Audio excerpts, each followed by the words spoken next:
कहानी की शुरुआत में दिखाया जाता है कि मिकी अपने फोन में गाना सुन रहा होता है। तभी उसका ध्यान दूसरी गेट की तरफ जाता है। वहां देखने के लिए जब वो आगे बढ़ता है तभी वहां से बैन के चीखने की आवाज आती है। अब मिक्की वहां से बैग उठाकर भागने लगता है। तभी हमें गोली चलने की आवाज आती है। अब हमें दो लड़कों को दिखाया जाता है जिसमें से हेडफोन वाले लड़के का नाम मिकी होता है और दूसरे लड़के का नाम बैन होता है। अब ये लोग पैदल पैदल जंगल की ओर निकलने लगते हैं। आगे जाते जाते उन्हें एक सुनसान घर दिखाई देता है। वो लोग उस घर के अंदर जाते हैं। वो देखते हैं कि यहाँ पर कोई भी इंसान नहीं है क्योंकि जितने भी इंसान थे वो वायरस की चपेट में आकर ज़ॉम्बी बन चुके हैं। अब वो लोग उस घर से निकलते हैं, कुछ जरूरी सामान लेते हैं और आगे जाकर उन्हें एक गाड़ी मिलती है। वो गाड़ी को देखकर खुश हो जाते हैं क्योंकि इतने दिनों से वो पैदल ही चल रहे थे। तभी उस गाड़ी में से एक लेडी आती है जो कि एक ज़ॉम्बी होती है। बैन उस लेडी को गोली से मार देता है जिस पर माइकी उससे गुस्सा करता है क्योंकि माइकी को पसंद नहीं था कि वो इस तरह से ज़ॉम्बियों को मारे, क्योंकि माइकी एक शांत दिल का आदमी था। अब वो लोग गाड़ी चालू करते हैं तो गाड़ी चालू हो जाती है। अब वो लोग गाड़ी में बैठकर अपना सफर चालू करते हैं। अब ये दोनों लोग माइकी के फ्रेंड के घर पर पहुंच जाते हैं जहां पर माइकी की दोस्त का वो टेडी बियर रखा हुआ था, जिसे देखकर माइकी उदास हो जाता है।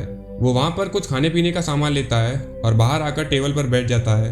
अब दोनों लोगों में बातें होती हैं कि क्या हमारी जिंदगी ऐसे ही चलती रहेगी। माइकी उससे कहता है कि मुझे अब ये जिंदगी अच्छी नहीं लगती, मुझे अब एक शांत जीवन चाहिए। क्या पता हमारे जैसे कुछ और लोग भी हों जो इस समय जिंदा हों, हमें उन्हें ढूंढना चाहिए। लेकिन बैन इस सब का मजाक उड़ाने लगता है जिस पर माइकी उससे नाराज हो जाता है। अब वो लोग घर में से जरूरी सामान निकालते हैं और अपनी गाड़ी में ही सब कुछ फिट करने लगते हैं। उनका प्लान था अब वो लोग गाड़ी में ही रहा करेंगे क्योंकि घरों में रुकना अब सेफ नहीं है। अब अगले दिन बैन कुछ खाना बना रहा होता है और माइकी अपना सॉन्ग सुन रहा होता है। तभी बैन एक ज़ॉम्बी के जैसे चलते हुए आता है और मिक्की के गले पर वार कर देता है। वो उसे समझाता है कि तुम्हें हर समय चौकन्ना रहना चाहिए, नहीं तो तुम एक दिन ज़ॉम्बी बन जाओगे, जिस पर माइकी कुछ नहीं कहता। अब दोनों वहां से निकल जाते हैं और ट्रैवल करते करते आगे बढ़ते रहते हैं। इन दोनों को अपनी पुरानी लाइफ याद आ रही थी। अब वो लोग जंगल के पास आकर एक जगह रुक जाते हैं जहाँ पर वो अपने खाने पीने का सामान निकालते हैं। अब माइकी को वहां से दो वॉकी टॉकी मिले थे जिसमें से वो वैन को एक वॉकी टॉकी देता है और उससे कहता है कि दूर जाओ, क्या पता ये काम कर रहे हो। तभी हमें पता चलता है कि ये दोनों डिवाइसेस ठीक हैं। तभी उन डिवाइसों में से कुछ आवाजें आने लगती है जिसमें से एनी किसी फ्रैंक नाम के आदमी से बात कर रही थी। माइकी उससे बात करने की कोशिश करता है लेकिन एनी उससे साफ कह देती है कि तुम जो कोई भी हो इस जगह से निकल जाओ, नहीं तो तुम जान से मारे जाओगे। बैन ये सुनकर इग्नोर कर देता है और माइकी को भी ये बात भूलने को कह देता है। अब माइकी बैन से कहता है कि हमें इन लोगों को ढूंढना चाहिए क्योंकि मैं इस जिंदगी से तंग आ चुका हूँ। तुम्हें तो ये सर्वाइवल जिंदगी पसंद है लेकिन मुझे नहीं। इस बात पर बैन उसका मजाक उड़ाता है। अब वो दोनों यहाँ से निकलकर एक दूसरी जगह जाते हैं जहाँ पर उन्हें एक घर मिलता है। वो लोग उस घर में जाकर देखते हैं तो वहां से दो ज़ॉम्बी बाहर निकल कर आते हैं।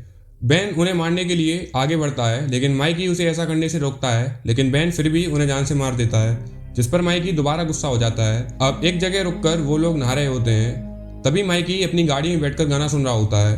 अब उसके पास एक सुंदर सी ज़ॉम्बी आती है जिसको देखकर माइकी को अपनी उस दोस्त की याद आ जाती है। तभी पीछे से आकर बैन उस लड़की को जान से मार देता है और माइकी का मजाक उड़ाता है जिस पर माइकी फिर से उदास हो जाता है। अब शाम हो जाती है और दोनों लोग बाहर टेबल पर बैठे होते हैं। तभी बैन माइकी से कहता है कि मुझे अपना हेडफोन दे दो। माइकी अपना हेडफोन उसे दे देता है। तब माइकी बैन से कहता है क्यों ना आज रात हम इसी घर में रुक जाएं क्योंकि मुझे रोज रोज गाड़ी में सोना पसंद नहीं है। तो बैन मान जाता है। अब तभी बैन घर के नीचे जाता है जहाँ पर एक ज़ॉम्बी भला हुआ होता है। वो उस ज़ॉम्बी को लेकर आता है और माइकी के कमरे में छोड़ देता है। वो उससे कहता है कि तुम इसे मारो और बाहर से गेट लगा देता है। अब माइकी उसे जान से मार देता है। अब तब हमें पता चलता है कि माइकी ने ये पहला ज़ॉम्बी था जिसे जान से मारा था, जिस पर माइकी बहुत उदास हो जाता है और बैन को मारता है। लेकिन बैन को ये सब करने में मजा आता है। तब माइकी गुस्से में आकर बाहर निकल जाता है और कहता है कि मुझे अब तुम्हारे साथ नहीं रहना, मैं अब अकेला जाना चाहता हूँ। तभी बैन उसके पीछे जाता है और उससे माफी मांगता है। इसके बाद वो लोग यहाँ से निकलते हैं और एक एप्पल फील्ड में जाते हैं जहाँ पर ढेर सारे फल लगे थे।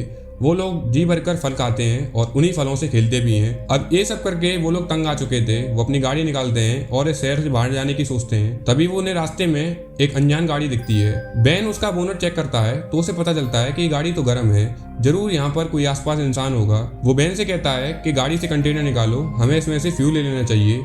जब वो फ्यूल निकालते हैं तभी पीछे से एक आदमी माइकी की गर्दन पर चाकू रख देता है और उससे कहता है कि तुम मुझे अपनी गाड़ी की चाबी दो, नहीं तो मैं इसे जान से मार दूंगा। बैन उसे चाबी देने वाला ही होता है पर लेकिन उससे कहता है कि पहले तुम माइकी को छोड़ दो, जिस पर वो आदमी मान जाता है। अब वो आदमी माइकी को वहीं धक्का मारकर गाड़ी में बैठ जाता है। तब माइकी उससे कहता है कि चाबी तो मेरे पास है, जिस पर वो आदमी घबराकर गाड़ी से कूदकर भागने लगता है। उसके भागते ही माइकी उसे गोली मार देता है और वो वहीं जान से मर जाता है। तभी वो लोग जा ही रहे होते हैं, तभी सामने से एक गाड़ी नजर आती है जिसमें एक सुंदर सी लड़की होती है। वो उन लोगों से कहती है कि ये मेरी गाड़ी किसी एक आदमी ने चोरी कर ली थी, मैं इसी के पीछे आई थी, तुम लोग कौन हो? तब ये दोनों बताते हैं कि हम तो एक राहगीर हैं, हम लोग भी बस ऐसे ही अपना जीवन काट रहे हैं। जिस पर वो लड़की हंस जाती है। इसके बाद वो कहती है कि इस गाड़ी वाले बंदे का क्या हुआ? तब बेन उससे कहता है कि वो हमारी गाड़ी चोरी कर रहा था तो मैंने उसे जान से मार दिया। जिस पर वो लड़की उससे पूछती है कि उसने कुछ बताया तो नहीं तुम्हें? जिस पर बेन साफ मना कर देता है। तब माइकी के मन में कुछ आता है और वो उस लड़की को सीधे एनी नाम से पुकार देता है। जिस पर वो लड़की गुस्सा हो जाती है और उससे कहती है कि मैंने तुमसे कहा था मुझसे तुम दूर रहो।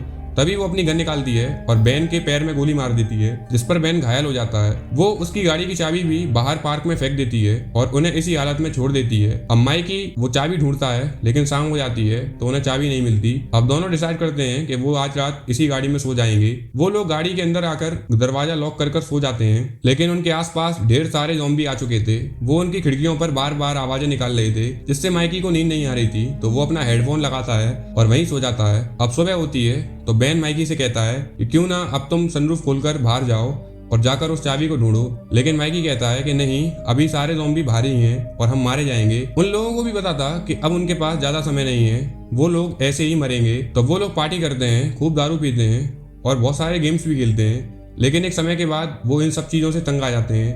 अब अगली सुबह भी हो जाती है। बेन दोबारा कहता है कि अब तुम बाहर जाओ और बाहर जाकर चाबी देखो, अगर कोई दिक्कत होगी तो मैं आ जाऊंगा। वो उसे अपनी गन भी दे देता है। माइकी सनरूफ के रास्ते से होते हुए चाबी ढूंढने के लिए जाता है। तभी माइकी की तेज चिल्लाने की आवाज आती है तो बेन वो सनरूफ खोलता है। माइकी अंदर आता है और उसे बताता है कि एक ज़ॉम्बी ने मेरे हाथ पर काट लिया है। अब बेन को कुछ समझ नहीं आता तो वो माइकी से कहता है कि तुम अभी मेरी गाड़ी से उतरो, नहीं तो मैं तुम्हें जान से मार दूंगा। लेकिन माइकी एक ज़ॉम्बी में बदलने लगता है। तभी बेन उसे अपनी गोली से मार देता है। बेन को ऐसा करते हुए बहुत दर्द हो रहा था क्योंकि वो उसके बचपन का दोस्त था, लेकिन अब उसके पास कोई और रास्ता नहीं था। वो फोन लगाता है और सीधे एनी को धमकी देता है कि मैं तुम्हें अब जान से मार दूंगा क्योंकि तुम्हारी वजह से ही मेरा दोस्त जान से मारा गया। इसके बाद बेन अपना सामान उठाता है और अपनी गाड़ी से उतरकर पैदल ही चलने लगता है। तभी हम देखते हैं कि उसके पीछे ढेरों सारे ज़ॉम्बीज आ रहे थे। क्या लगता है दोस्तों, क्या ये इन ज़ॉम्बियों से बच पाएगा? और इसी के साथ इस मूवी का एंड होता है। अगर ये कहानी पसंद आई हो तो एक लाइक और सब्सक्राइब जरूर करें। Thank you guys.